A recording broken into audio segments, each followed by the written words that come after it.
Assalamualaikum warahmatullahi wabarakatuh. Halo teman-teman kelas 2, bagaimana kabarnya? Bunda doakan semoga teman-teman semua dalam keadaan sehat walafiat. Amin amin ya robbal alamin. Berjumpa lagi dengan Bunda Mum dalam pembelajaran PAI DBP. Sebelum kita mulai, marilah kita bersama-sama membacakan lafaz basmalah. Bismillahirrahmanirrahim. Teman-teman, pada kesempatan hari ini kita akan belajar PAI DBP dengan materi Ayo Rajin Sholat dan submateri Kewajiban Sholat dan tata cara sholat. Yang pertama yang kita akan bahas adalah kewajiban sholat. Orang Islam yang baligh wajib melaksanakan sholat. Sholat yang wajib dikerjakan disebut sholat fardu. Sholat fardu disebut juga sholat 5 waktu. Sholat 5 waktu memiliki rokaat yang berbeda.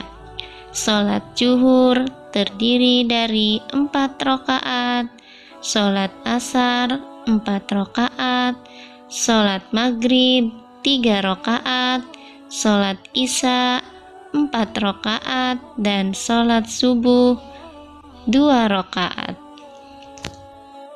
Itulah nama-nama sholat fardu dan jumlah rokaatnya. Sholat fardu ada 5, yaitu sholat zuhur, asar, maghrib, isya, dan subuh. Dalam sehari semalam, kita melaksanakan sholat fardu berjumlah 17 rokaat.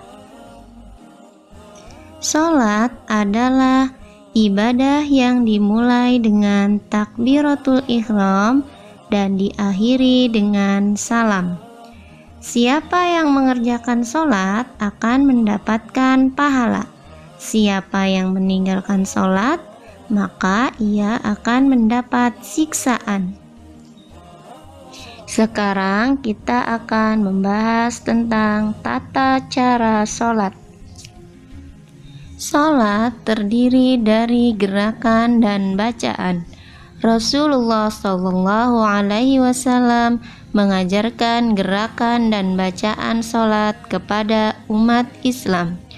Rasulullah bersabda dalam hadis sebagai berikut: "Shollu kama ra'aitumuni usolli", yang artinya, salatlah kalian sebagaimana kalian melihatku salat. Hadis riwayat Ad-Daruqutni. Yang pertama, gerakan sholat. Gerakan di dalam sholat ada banyak.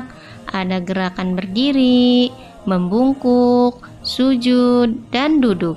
Semua gerakan sholat harus dilakukan dengan benar agar sholat kita sah dan diterima oleh Allah Subhanahu wa Ta'ala.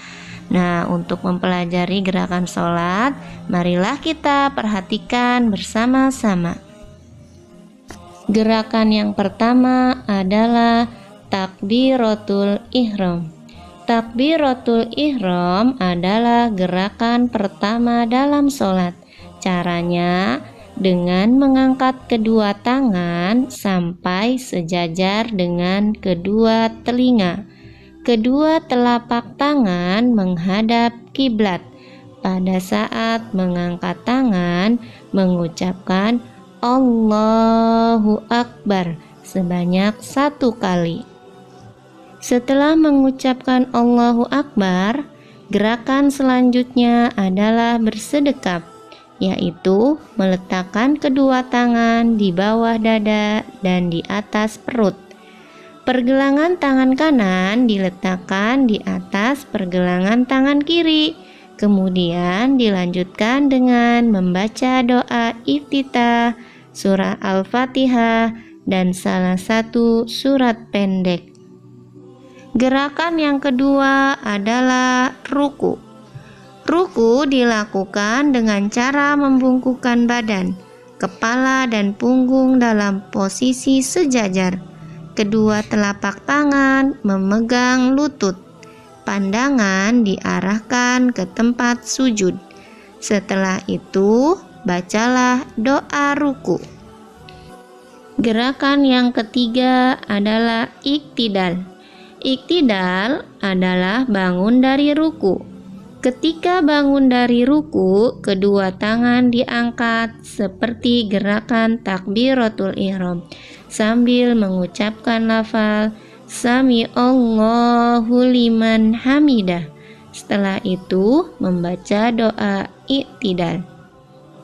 Keempat, gerakan sujud.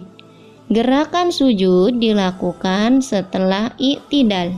Caranya dengan meletakkan anggota sujud di atas tempat sujud. Anggota sujud adalah kedua telapak tangan, kedua lutut, kedua ibu jari kaki, hidung, dan dahi. Semua anggota sujud tersebut harus menyentuh tempat sujud. Doa sujud diucapkan pada saat gerakan sujud telah sempurna. Yang kelima, gerakan duduk di antara dua sujud. Setelah sujud, sholat dilanjutkan dengan gerakan duduk. Gerakan ini lazimnya disebut duduk di antara dua sujud. Caranya dengan duduk sambil bertumpu di atas telapak kaki kiri. Telapak kaki kanan berdiri di atas jari-jari. Kedua telapak tangan diletakkan di atas dua paha. Duduk di antara dua sujud disebut juga dengan duduk iftirosi. Setelah posisi duduk sempurna, bacalah doa duduk iftirosi. Keenam, gerakan tasyahud awal. Gerakan tasyahud awal dilaksanakan pada akhir rakaat kedua, yaitu setelah sujud yang kedua. Tidak semua sholat ada tasyahud awalnya. Sholat subuh tidak ada tasyahud awalnya. Yang ada tasyahud awalnya yaitu sholat zuhur, asyar, maghrib, dan isya. Gerakan tasyahud awal sama dengan gerakan ketika duduk di antara dua sujud. Ketika bacaan doa tasyahud awal sampai pada lafal Asyhadu alla ilaha illallah, jari telunjuk tangan kanan diacungkan ke arah kiblat. Gerakan yang ketujuh adalah tasyahud akhir. Tasyahud akhir dilaksanakan pada rakaat akhir sholat setelah sujud yang kedua.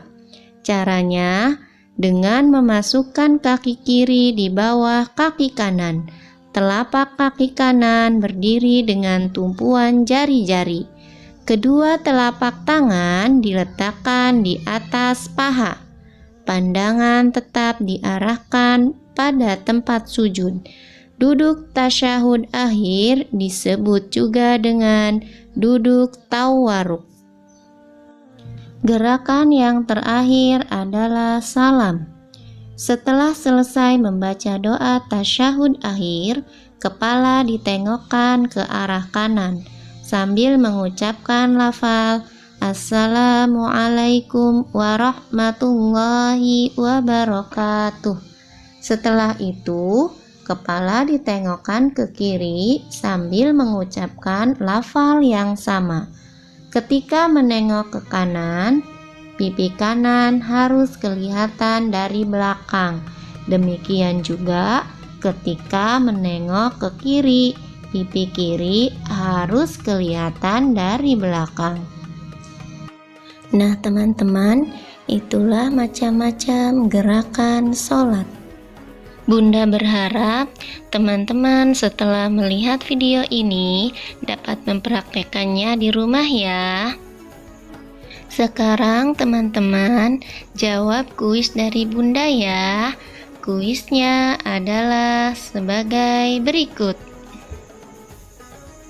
Sebutkan nama gerakan sholat di bawah ini. Untuk jawabannya, silakan teman-teman tulis di buku tulis. Kalau sudah selesai, silakan teman-teman kirimkan ke Bunda Guru teman-teman ya.